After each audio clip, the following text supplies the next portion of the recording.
Bago natin simulan ang part 3, muli po akong humihingi ng taos-pusong pasasalamat sa walang sawang pagsuporta sa ating YouTube channel at sa mga bagong subscriber. Welcome po sa inyong lahat. Ang mga paanya dahil sinabi ng ibang estudyante na maari itong maging class 5, nag-conclude ang ibang estudyante na si Luan ay maaaring maging isang 5th class magician. Nagulat si Luan dahil alam niyang maayos ang kanyang explosion maneuver, pero kakaiba ang reaksyon ni Kram. Nagtanong si Kinram kung sino siya. Sumagot si Luan na ipinakilala niya ang pangalan niya kanina. Inulit niya ang pangalan niya pero inagaw ni Kinram ang tanong at tinanong kung siya ba si Draw.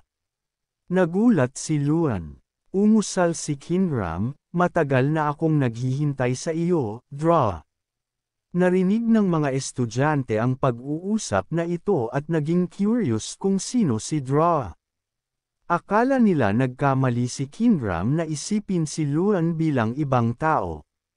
Naghahanap si Luan ng lahat ng kaugnay na libro sa nakaraang 2 buwan, pero wala siyang natagpuan kahit anong bakas ni Draw.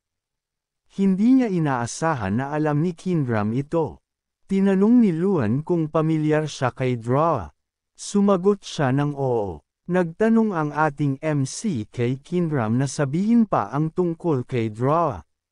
Sumagot si Kinram na kawili-wili ito. Sinabi niya na hindi niya inisip na makikita niya ang inkarnasyon ni Draw sa akademya.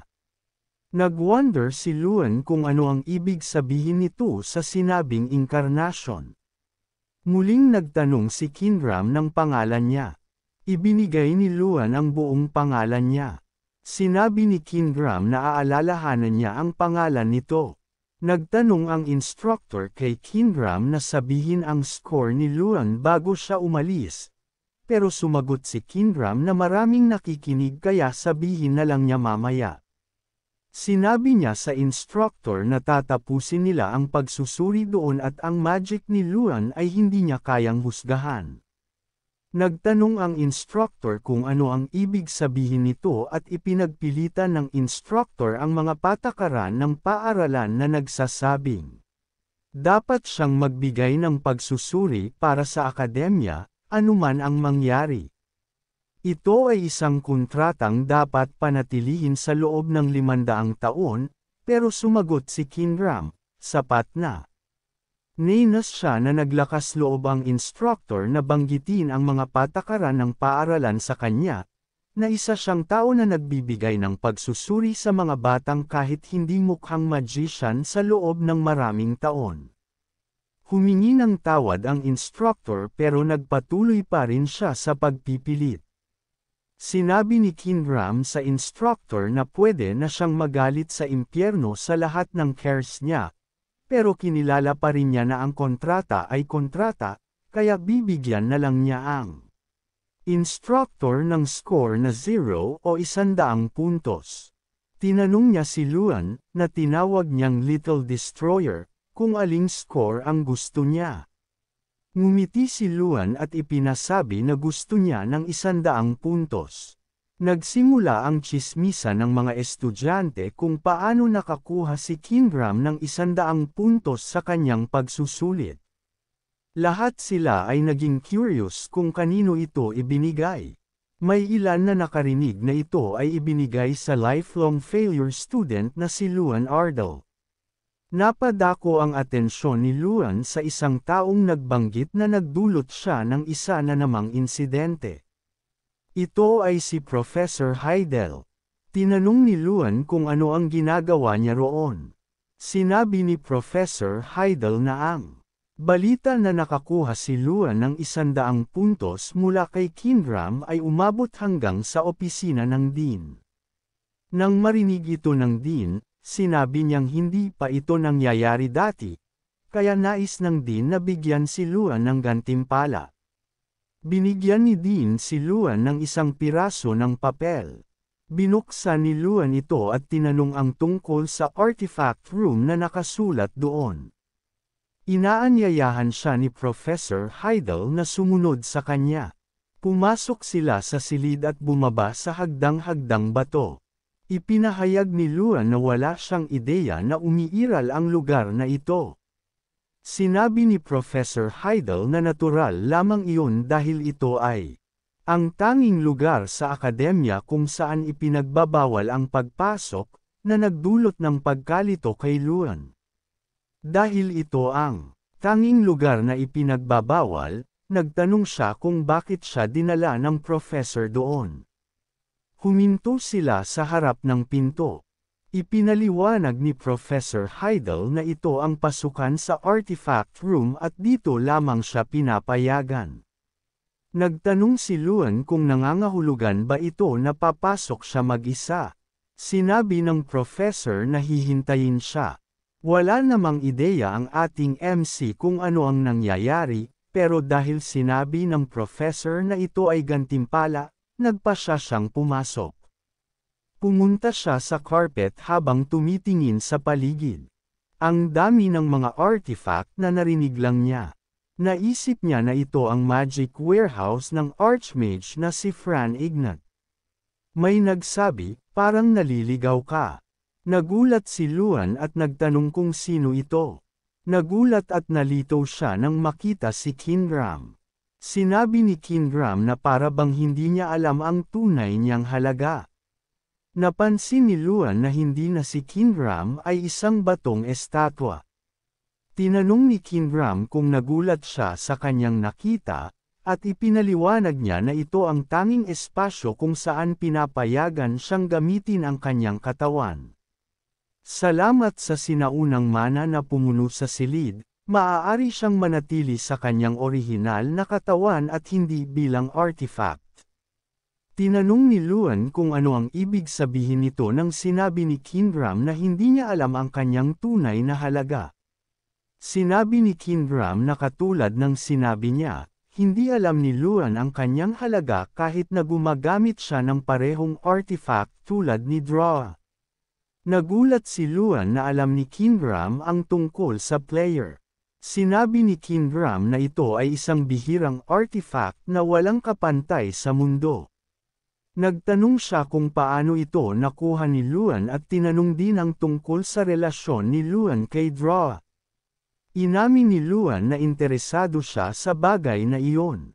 Tinanong niya kung sino ba talaga si Draw. Napansin ni Kinram ang kanyang katahimikan at pagkatapos ay sinabi niya na si Draw ay isang nilalang na nagnanais maging Diyos. Ikinwento ni Kinram na isang araw, dumalaw si Draw sa tribong Sky Peak na kinabibilangan niya. Inilarawan ni Kinram si Draw bilang maikli at maliit, na hindi kaaya-aya para sa kanya. Gayunpaman, ang kapangyarihan nito ay napakalaki na kahit ang kanilang tribo ay hindi ito kayang talunin. Higit pa rito, lumakas siya habang lumilipas ang mga araw, kaya kahit na maraming ogre ang umatake sa kanya, hindi sila nagtagumpay. Ginagalang siya ng mga ogre at nakisama siya sa kanila bilang miyembro ng kanilang tribo. Itinuro ni Draw kay Kinram ang wika at mahika ng susunod na pinuno ng tribo sa loob ng halos 100 taon.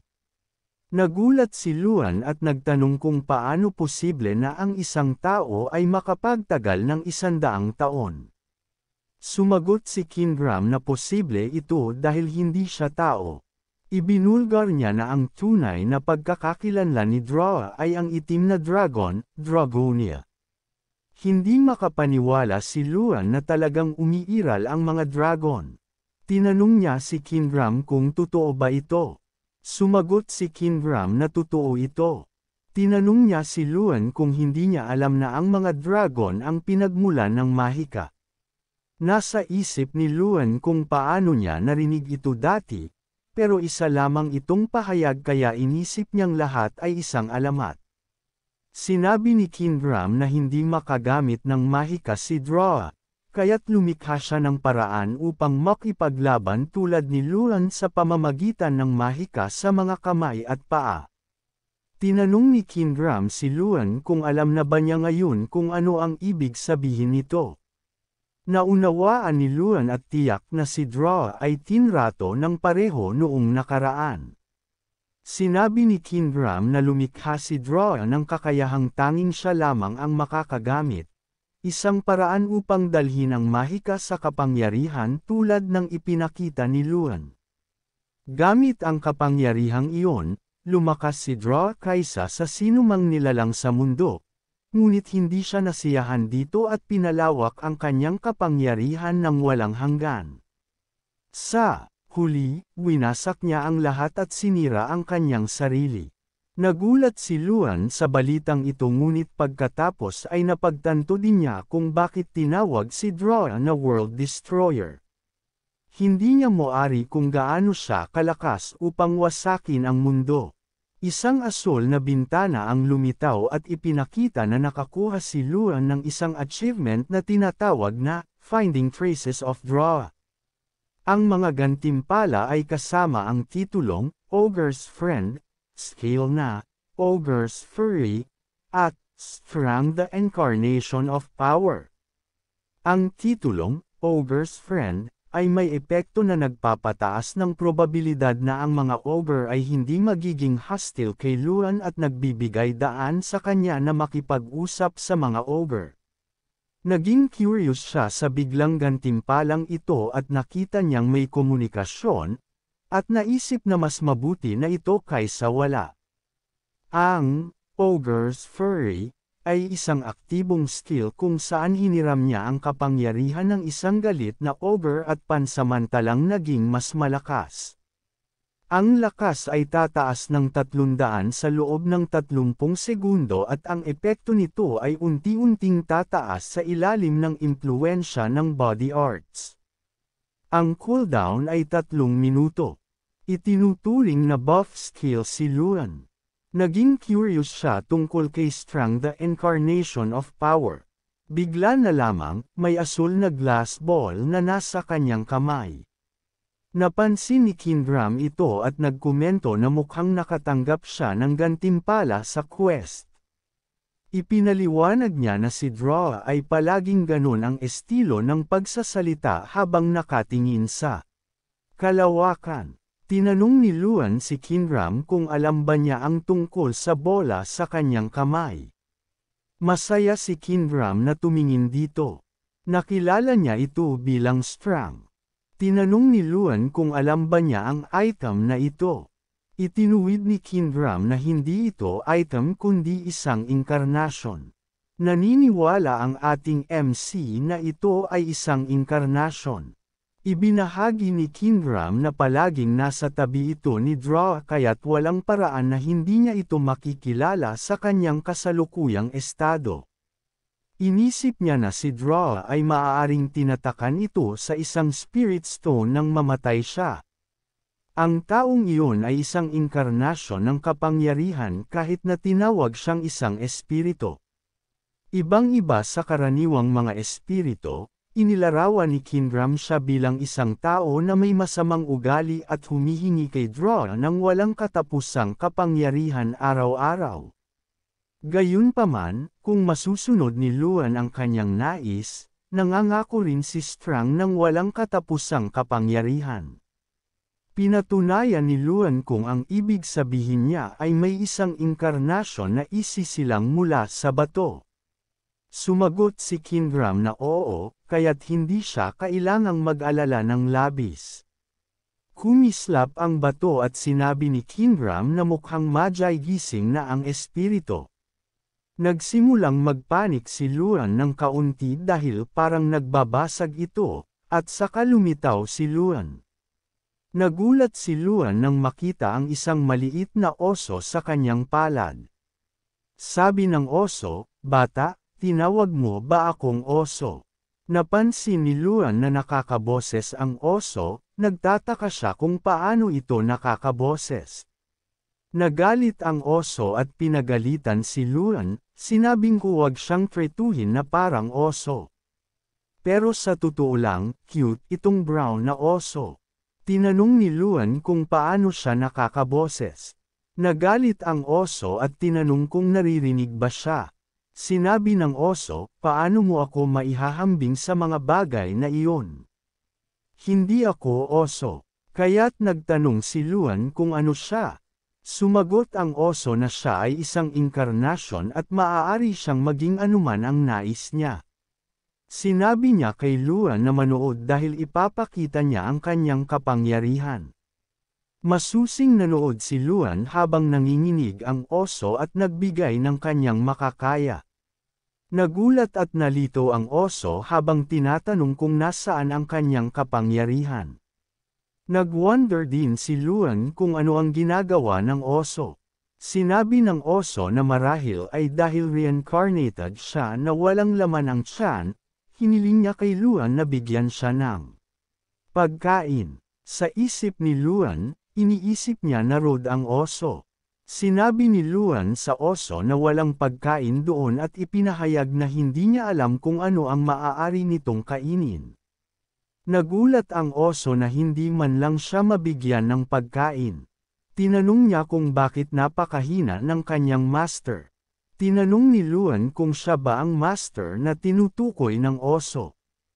Humiga ang oso sa kanyang palad at humiling kay Luan na gisingin siya kapag oras na ng pagkain. Sa kalooban ni Luan, naguguluhan siya dahil tinawag siya ng oso na master ngunit inilarawan siya bilang mahina. Natuwa si Kinram sa kung paano sa loob ng libu-libong taon ay pareho pa rin ang personalidad ng oso. Sinabi niya kay Luan na ang pagkakita sa kanya kasama si Strang ay nagpapaalala sa kanya ng mga lumang araw. Naalala niya si Strang at si Droa na nakaharap niya sa kanyang lumang bayan, ang Skypick tribe. Tinanong ni Kinram si Luan Ardal, ang maliit na tagawasak na may dalang kalooban ni Droa, kung ano ang balak niyang gawin ngayon. Sumagot si Luan tungkol sa sinabi ni Kinram na ang kapangyarihang makakamit niya ay magpapalakas sa kanya at maaaring magdala sa kanya sa tamang daan o kainin siya ng buhay. Kaya't muling tinanong ni Kinram si Luan na kung siya ay lalakas, ano ang balak niyang gawin. Nagbigay ito kay Luan ng pagkakataon na magmuni-muni at alalahanin ang dahilan. Gusto niyang magkaroon ng kapangyarihan upang protektahan ang kanyang mga tao mula sa mga demonyo, upang ipahayag ang pangalan na Ardal at upang tamaan ang kanyang pangalan sa mga tumutokso sa kanya. Ang mga pag-iisip na iyon ay nagpasaya at nagpasatisfy kay Luan. Napagtanto niyang marami siyang dapat protektahan, kaya't hindi niya kayang isakripisyo ang pagkakataon. Sumagot siya kay Kinram na, mabubuhay ako para sa aking sariling kagustuhan para sa aking mga tao, pamilya, at sa aking sarili. Nasiyahan si Kinram sa kanyang sagot at inaasahan ang hinaharap na dadalhin ni Luan. Sa wakas ay nagkaroon si Luan ng pahiwatig tungkol kay Droa sa tulong ni Kinram, ngunit tulad ng dati, nagsimula ang kanyang araw sa isang misyon. Ang tanging nagbago ay mayroon na siyang kasama. Gin-isang niya si Strang at tinanong kung kakain ba ito. Agad na sumiklab si Strang at damaloy ang laway nang marinig ang salitang pagkain. Pinakain ni Luan si Strang dahil sobrang mahilig ito sa pagkain at kumakain ng marami. Ang pagkain na kinakain ni Strang ay ang kapangyarihang nakukuha nito mula sa mga misyon. Sa madaling salita, kumukuha si Strang mula sa kapangyarihan ni Luan. Isang asul na bintana ang nagpakita ng mga detalye tungkol kay Strang. Si Strang ay isang inkarnasyon ng lakas, siya ang tanging espiritu sa pisikal na mundo na tumutugon sa pinakaprimitibong diwan ng lakas at lalakas ito habang lumalakas ang sisidlan, na ibinabahagi ang lahat sa kanyang sisidlan. Ipinakita rin nito ang isang bituin ng natatanging kasanayan, kasama. Ang pag-unlad ni Strang ay ibinabahagi kay Luan, 100% natatanging kasanayan. Ang kasama ay nagbibigay kay Luan ng 100% lakas at ang kasanayang kasama mula kay Strang ay pabilisin ang pag-unlad ni Luan.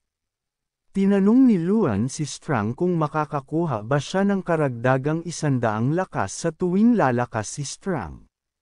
Ipinaliwanag ni Strang na maaari siyang magkaroon ng 200 kapag umabot ng 2 bituin si Strang, madidagdagan ito ng 100 kapag tumaas ang mga bituin ni Strang.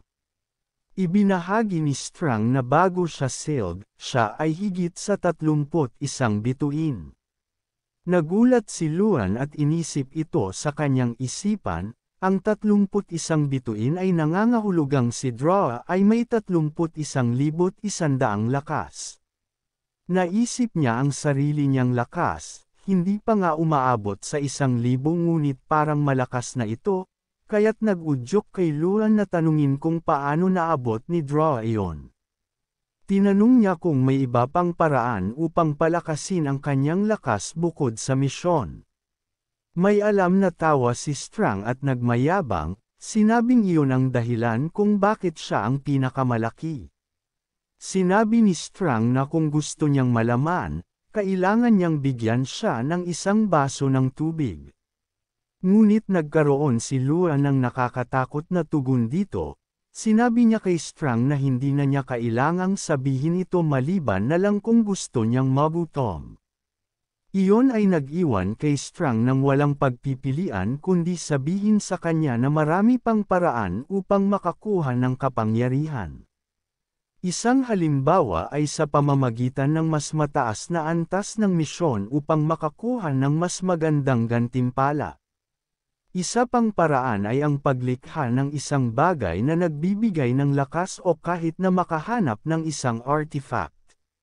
Isa ring opsyon ang pakuluan ang tendon ng ogre at gumawa ng elixir, ngunit sinabi ni Strang kay Luan na wala sa mga iyon ang nakalaan para sa kanya. Naging mausisa si Luan kung bakit. Maraming mga opsyon ang available. Sinabi ni Strang na kailangan niyang magkaroon ng hindi bababa sa 1,000 lakas upang magawa ang lahat ng iyon, kung hindi kakayanin ng kanyang katawan ang kapangyarihang lalago ng labis. Inilarawan ni Strang si Luan na parang isang sanggol na natututo ng unang hakbang. Iyon ay nagbigay diin kay Luan na siya ay nasa simula pa lamang. Sa lahat ng oras na ito, akala niya ay lumakas na siya. Itinakda niya ang kanyang layunin na makamit ang 1,000 lakas at nagpatuloy siya sa pagsasanay na kanyang ginagawa. Ginawa niya ito araw-araw upang tumataas ang kanyang lakas, at nang umabot ang kanyang lakas sa 930, nagsimula ang ikatlong pagsubok, ang tunay na laban.